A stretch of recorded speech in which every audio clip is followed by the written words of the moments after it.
daily show, we like to put the spotlight on the farm women's group Common Ground. This group is working to send a positive message about agriculture to consumers. In today's interview, we talk with Dodge resident Joan Ruskamp about why consumers don't have to fear how food is produced on the modern farm.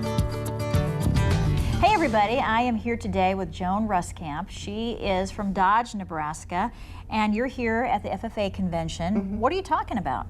Well, we met with some FFA students that are in a program and learning more about talking about agriculture with our consumers, how we do what we do on our farms. And how did you get with Common Ground?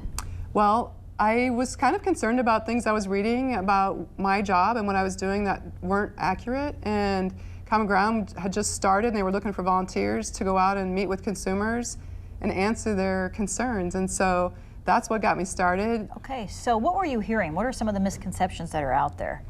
One of them has to do with added hormones in food, and we do add a hormone for cattle, and one of the reasons is we don't feed bulls, we feed steers. Bulls are aggressive, and you put a few together and they're going to fight.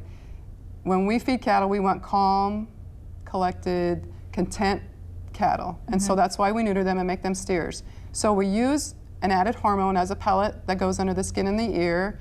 That piece of the ear is thrown away, never seen by the food supply, and it's dispensed very slowly in the body over several months of time.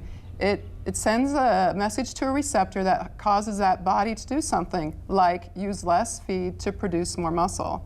And so it's allowing us to be more efficient with our resources. And so what I found, though, people still didn't quite understand, but you're still adding this to our food. And so as I researched, I discovered hormones are in all our food. And so I did this little display to compare the amounts of estrogen. I used an M&M to equal 1 nanogram of estrogen. A nanogram is 1/1000th of a gram, so it's super tiny, and I blew it up really big to an M&M size. Okay, so this is what you got right here then. Yep, so that's what's in the jars. Okay. And so I counted out the M&Ms and what you would find if you ate 1 egg, or 1 serving of potatoes, 1 serving of peas, or 1/4 pound hamburger. And I would have people look at them and say, well, tell me what you think the levels of estrogen are in the foods. Which food belongs to which jar? Right.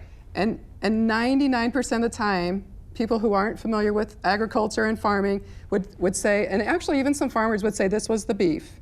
They would be really surprised when I would turn the jars around and discover that this was actually the hamburger. We have hormones in our food that we're eating. They're naturally there. Estrogen is in all living things. It causes us to grow.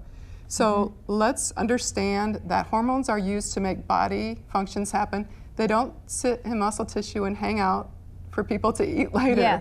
It's utilized by an animal, by a person, by a plant to grow and thrive. And so that's why we're able to utilize the benefit of that implant in cattle to help them thrive and use less resources to produce a high quality protein. Yeah. This makes sense.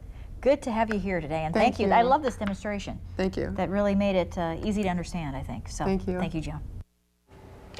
Well, we're going to have more from the Common Ground volunteers each week here on Pure Nebraska.